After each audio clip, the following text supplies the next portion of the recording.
In the wake of two horrifying mass shootings, Governor Mike DeWine of Ohio announced proposals aimed at reducing such tragedies by limiting access to guns. Under the plans, a law would be adopted permitting authorities to temporarily confiscate firearms from a person they deem to be dangerous.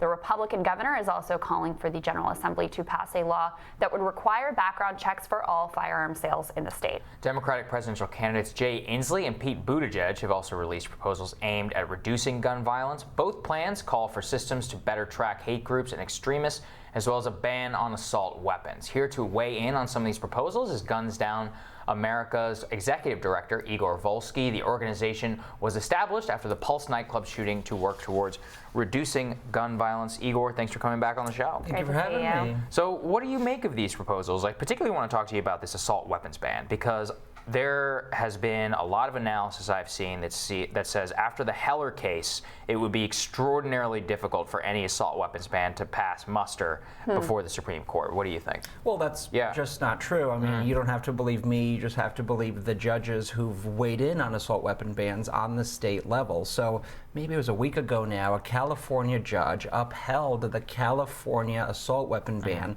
because, they argued, the assault weapon is almost indistinguishable from a military weapon and thus falls outside of the bounds. The common use. Yes, and falls outside of the bounds of the Second Amendment. And there's never been a judge who's ever struck down an assault weapons ban. Right. And so, but what we saw after Heller, the hope after Heller, at least on the gun rights side, was that this was going to block a lot of gun control laws. A lot of gun control laws are going to fall. That just hasn't happened. Well, it has blocked handgun bans, as I understand. Well, yes, handgun bans, yes. Which was what that was specifically about. But I think the argument, I mean, the reason they didn't take it forward, right, or the assault weapons ban case to SCOTUS, was because nobody really wants a ruling on that.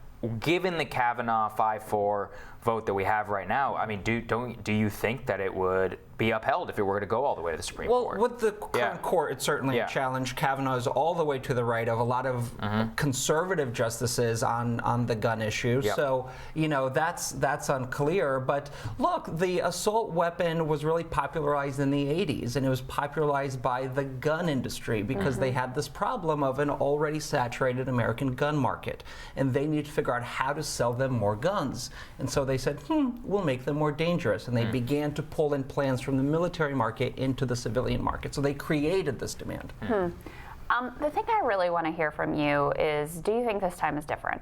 I mean, we've seen a few Republicans, the president, saying something about background checks. We've got DeWine, who's a Republican in Ohio. I saw another member of Congress who represents part of Dayton, calling for assault weapons ban, background checks. Is this time different?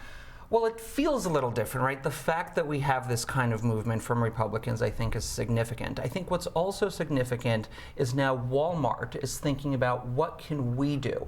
And this is an issue we're working on as well, because Walmart's the biggest retailer in the world. They're one of the biggest sellers of guns.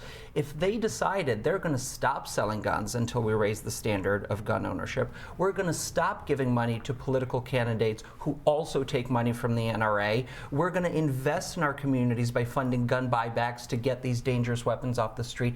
That is going to have a big impact. They're so big, they can lead corporate America in this direction. But as I think they should. Understand it, Walmart doesn't sell assault weapons. They only sell in rifles 2015. and handguns. Yeah. No, right. Yeah. Well, they stopped in 2015, and in 2018 they raised the age to 21. They've already been moving on this issue, but the goal here would be two things. One, break the logjam in Congress. I mean, the top 10 recipients of money from the NRA also get money from Walmart.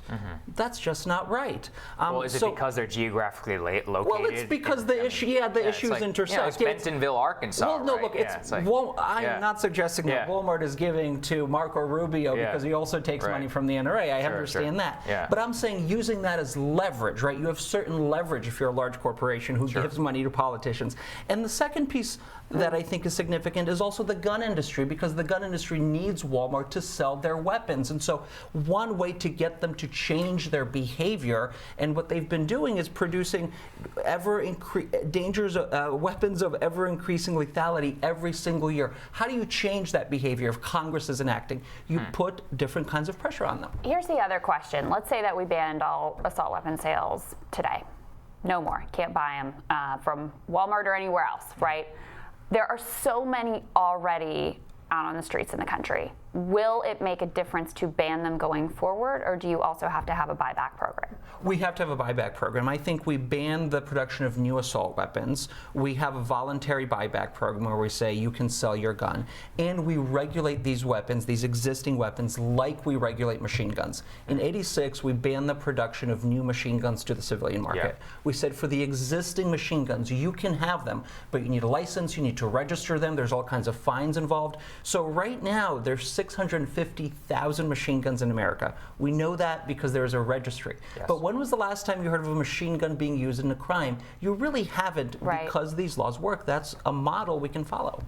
But I mean, it's not the same number. It's not 650,000. It's in the millions, It's a right? lot In terms more. of how many Yeah. people have, it's not particularly feasible, and also it would require civilian participation.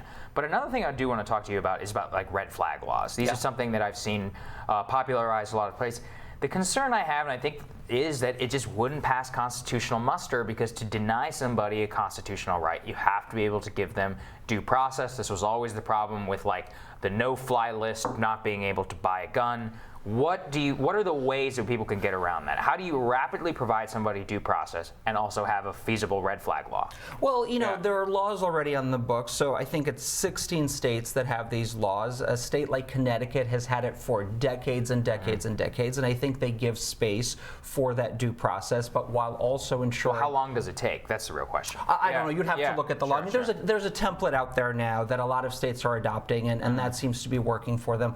And those laws are significant, right? One, they can prevent mass shootings, but two, they can also reduce suicides. That's also incredibly significant. That's where you see a lot of the gun death. Yeah, that's, Well, it's that's most gun such an deaths in important America. point. Yeah, I mean, 2/3. What is it? Only 2% of gun deaths in this country are from mass shootings. Yeah, I mean, it's very small. I mean, it's very skewed. It captures the attention, but it's a very skewed way to actually look at it. It's mostly what suicide and just day-to-day violence, which is disproportionately affecting communities of color. So I guess, I mean, we have had you on the show before talking about what you would do. What do you think the top 3 proposals are to end gun violence in this country? Well, I think it's really 3 buckets. I think one is you crack down on the gun industry and you say we're going to actually regulate the products you produce.